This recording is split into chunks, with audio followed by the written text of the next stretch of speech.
আমরা আইন পড়েছি একমাত্র একটা কারণেই যে আমাদের বাবার বিচার আমরা চাই এবং আমাদের বাবার বিচার করে ছাড়বো।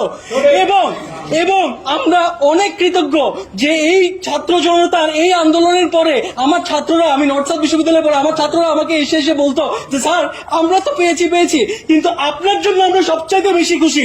এবং এই সরকার যখন কিনা তদন্ত কমিশনটা করে নাই, তারপরে বোঝা গিয়েছে যে জনগণ কতটা তার মনে প্রাণে এই বিডিআর পিলখানা হত্যাকাণ্ডকে ধারণ করে। এই কারণে আমরা আজকে অভিযোগ দায় করছি এবং আমরা আশাবাদী যে আমরা এর সঠিক বিচার পাবো। আমি রাকিন আহমেদ ভুইয়া, আমি শহীদ জেনারেল শাকিল আহমেদের ছেলে, শহীদ নাজনীন আহমেদের ছেলে।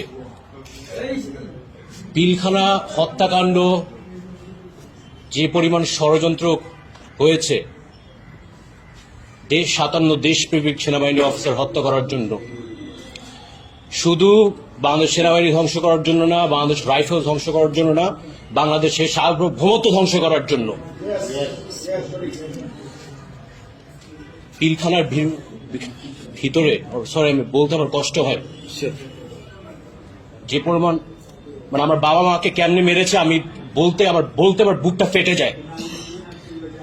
আমাকে অফিসার বলেছিল, বাবা তুমি তোমার বাবা মার লাশ দেখো না, তুমি নিতে পারবে না বাবা। দেখতেই পারি নাই। যে নির্মমতা, যে বর্বরতা আপনারা কল্পনাও করতে পারবেন না। এটা আপনাদের বাবাদের সাথে হতে পারতো, আপনার মায়ের সাথে হতে পারতো, আপনার মেয়ের সাথে হতে পারতো, আপনার ছেলের সাথে হতে পারতো। একটা অপরাধ ছিল তাদের, জানেন কি? তারা বাংলাদেশকে ভালোবাসতো, বাইরের শত্রু থেকে দেশকে রক্ষা করত। আর ওদের ষড়যন্ত্রে আমার বাবা এবং মা এবং বাকি সব অফিসার এটা শিকার, হত্যার শিকার। দোষ ছিল একটাই, সৎ ছিল। আমি একা একা বড় হয়েছি, 15 বছরে আমার যে পরিমাণ নির্যাতনের সম্মুখীন করতে হয়েছে আপনারা এটা জানেন না। কষ্ট হয়তো বা বলি না, আমরা চাই সুষ্ঠু বিচারটা হোক। 15 বছর একা ছিলাম, শুধু একমাত্র আল্লাহ তাআলা ছিল আমার পাশে। আমি বিশ্বাস আমরা বিজয় হব ইনশাআল্লাহ। আর কোন ষড়যন্ত্রকারী আমাদের থামায় রাখতে পারবে না ইনশাআল্লাহ। Thank you.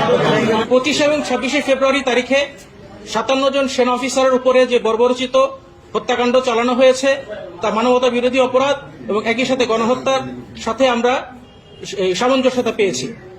এখানে তৎকালীন অবৈধ প্রধানমন্ত্রী শেখ হাসিনা সহ তার দোসররা রাষ্ট্রীয় স্বাধীনতা সার্বভৌমত্বকে সংকটের মুখে ফেলার জন্য এবং তার স্বৈর শাসনকে দীর্ঘস্থায়ী করার জন্য দুটি বৃহৎ এবং শক্তিশালী নিরাপত্তা বাহিনীকে ধ্বংসের উদ্দেশ্যে এই গণহত্যা এবং মানবতা বিরোধী অপরাধটি সংগঠিত করেন। আজকে আমরা বিডিআর শহীদ পরিবারের উপস্থিতিতে মাননীয় ট্রাইব্যুনালের চিফ প্রসিকিউটর বরাবর একটি অভিযোগ দাখিল করেছি। অভিযোগে আমরা 58 জনের বিরুদ্ধে আমরা অভিযোগ দাখিল করেছি, তৎকালীন প্রধানমন্ত্রী শেখ হাসিনা সহ। এবং আমাদের অভিযোগ খুবই সুস্পষ্ট, দুটি বাহিনীকে ধ্বংস করে বাংলাদেশের স্বাধীনতা সার্বভৌমত্বকে সংকটাপন্ন করার উদ্দেশ্যে পরিকল্পিতভাবে আওয়ামী ফ্যাসিস্ট মতাদর্শকে প্রতিষ্ঠা করার জন্য দেশপ্রেমিক এবং দক্ষ অফিসারদেরকে খুন করা হয়েছে। তাদের লাশে আগুন দেওয়া হয়েছে, বেয়নেট দিয়ে খুঁচিয়ে তাদের লাশকে ক্ষতবিক্ষত করা হয়েছে, তাদের এবং তাদের পরিবারকে আটক করে জিম্মি করা হয়েছে, লুটপাট চালানো হয়েছে, তাদের উপর আঘাত করা হয়েছে। এই সবকিছুই মানবতা বিরোধী অপরাধ হিসেবে গণ্য হয়।